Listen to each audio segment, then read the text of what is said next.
What's up, friends? Welcome to a news style video. In this one we got a couple of stories we're going to be talking about. One being that you probably shouldn't use crowdfunding to try to get a porn star to accompany you to a Army ball. We're also going to be talking about how a 59-year-old man is going to be going to Army basic training this summer. But first we're going to be talking about a newer kind of a thing that involves soldiers having some issues with trying to get on post with this new policy of being able to use their VA ID card. So if you're not tracking, as of January 1st of this year of 2020, you can now access post with a VA identification card. If you're a disabled veteran, you have some kind of disability rating from the VA and you have an ID card with them, this will allow you now to go shopping at the PX and the commissary, MWR, and other AAFES related products, or they're not even called AAFES anymore, now it's just called the exchange, but those type of things you can utilize. Now that ID card is going to allow you to get on base, but there are some installations that are not allowing you to bring someone with you. Typically when you have a DoD ID card, whether it's a contractor ID or military ID, that comes along with escort privileges. So the driver has the ID card, or even sometimes someone in the vehicle itself has that ID card, presents the ID at the gate, and they're allowed to escort other individuals on base. We're starting to find that's not always the case with this new policy, using just simply the VA ID card to get on base and allowing you to escort someone on base.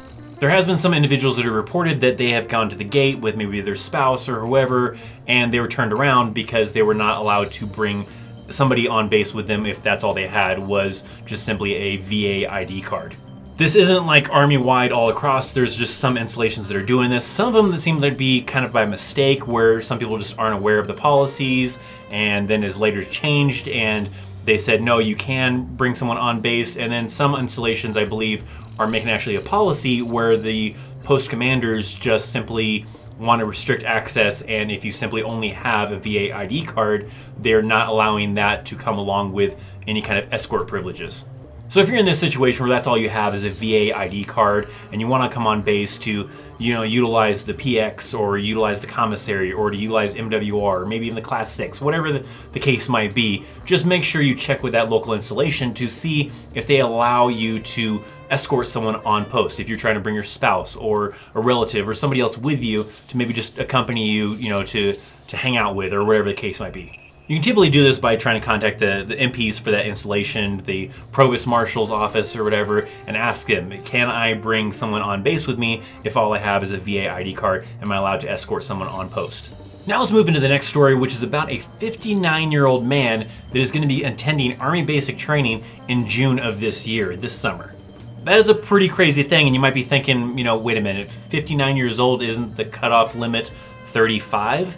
Yes, it is. Now, the thing you also need to understand about this individual is that this individual was prior service. So there are things that work a little bit differently for prior service individuals wanting to come back in the military. This individual was a staff sergeant, got out of the Army after 17 years of being in the military. They actually started off in the Marines and then later transferred over to the Army before eventually just calling it quits and deciding that the priority was to focus on his family and kind of spend time with family and everything like that, which I can understand, especially at the time frame when this individual got out of the military. It was very, very heavy with deployments in Iraq and Afghanistan and everything like that. So I can understand maybe just being sick of that lifestyle and wanting to do, a change and spend time with family. It sounds really crazy after 17 years, but, hey, everybody has their own reasons. Family, I can understand as well. So it was back in 2009 this individual got out and has been, working a civilian job ever since then, and now recently has decided that he would like to come back into the Army and maybe try to finish up the last several years and get some retirement benefits and be able to retire from the United States Army. So because he's been out for such a long time, that does mean he's going to have to go back through Army basic training. Now, another key thing to kind of note is that the age limit does still apply to veterans, but it works slightly different. You can essentially take your age and subtract the amount of years that you served in the military, and that's kind of like your new age as far as it goes for like coming back in the military's purposes, but even that is still past 35 years old. So from there, that requires some kind of waiver. Sometimes there's some different channels you can go through if you are a prior service individual and you want to go through the waiver process. So it was actually a 1-year process that this guy had to go through to even try to even come back into the Army. So after working through the channels, working with recruiters, working with senators and everything like that to try to get this waiver in place, finally he got the approval and is going to be able to come back into the United States Army. To me, the really weird thing is that, you know, he's gonna get to keep his rank, so he gets to still stay a staff sergeant, but he's gonna be going through basic training as a staff sergeant. There's a lot of the drill sergeants they're staff sergeants. There's even some select drill sergeants that are simply only sergeants. So he's gonna outrank some of the drill sergeants possibly, depending on what rank those individuals are. Otherwise, he's gonna probably be the same rank as some of those individuals and probably have more time in service than those individuals as well. He'll also get to keep like his combat patch, so he's still gonna wear a combat patch. So that's gonna be pretty crazy, especially like for the privates and everything like that, to be going through basic training with this guy who has a combat patch, who is a staff sergeant and everything, and he's gonna be getting treated crappy just like you are, I would imagine. Unless he maybe gets some kind of special treatment, I don't know. I wouldn't think so, but I don't really know for sure. So that definitely seems like a very awkward kind of situation for all the young privates that are going to be going through basic training with this individual. So if you happen to be going to basic training in June in Fort Gordon, you could possibly go into basic training with this individual. The crazy thing is he's not even the oldest person to ever attend Army basic training, as that goes to an individual back in 1999 who was 68 years old. How? I have no idea. I don't know how the logistics of that worked or what waivers that person had to get and what the special case was, but apparently someone at 68 was able to go through, so this individual at 59 is not even the oldest one to go through Army basic training. And then the last story let's talk about here is how a West Point cadet tried to crowdsource for a porn star to be able to be his date for the winter banquet that they have annually at West Point. So apparently it's this big fancy event that West Point puts on for its cadets and everything like that, and this cadet decided he wanted to do a GoFundMe to try to cover the cost of the hotel and the cost of the airfare for a porn star to be his date to this banquet. So the porn star in question, because I'm sure you probably want to know who she was, her name is Diamond Fox. So apparently she agreed to be his date as long as he would cover her airfare and her hotel stay and everything like that, and he apparently didn't have the, you know, side extra money to be able to pay for this himself, so he decided to create a GoFundMe. So the GoFundMe was actually titled "Help Me Bring Diamond Fox to YWW." I'm guessing that's the acronym for this banquet.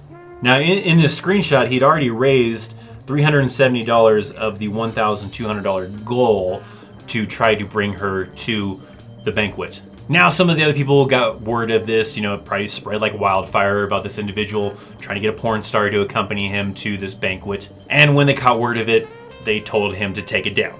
Now, you might be kind of curious why. Well, they have like a code of ethics and everything like that, not necessarily because she's a porn star, but just basically because he was trying to use crowdfunding to help him bring a date for his advantage, for his gain, for this date to the banquet or the ball. Now, I like this kind of quote from the individual because the individual wanted to remain anonymous as far as who they were. So it doesn't really list the name of the cadet that wanted to do this because he's actively job hunting, I guess, and doing, you know, some things. He didn't want in Google search for the terms to come up with West Point and porn star and his name and everything. So I guess I can understand that.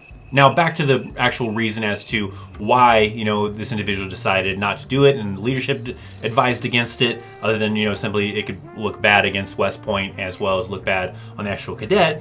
It actually quotes that federal law prohibits members of the military from using their official position for personal gain. It also says that this prohibits extends to using or appearing to use one's military status to solicit gifts of money. So that's kind of the way you can kind of look at it, is it was kind of people gifting money to this cadet so that he could pay to have this porn star be able to come to their location, to, you know, put her up in a hotel and pay for her airfare so that she could be his date to this banquet. So it kind of falls into that category if it's against policy, against federal policy, against probably West Point's policy and all that kind of stuff. So obviously he took it down after kind of being advised by his peers and probably higher leadership and everything like that. So no porn star date for anybody in the future probably going to any of these balls.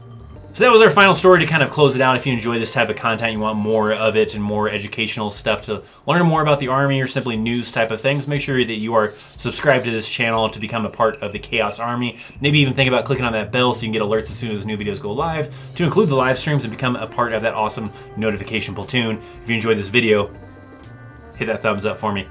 Down in the description, I got some links to my website, affiliate links, all sorts of other stuff. Check those out as well. Thank you guys so much for watching. I'm Christopher Chaos. I'll see you next time. See you.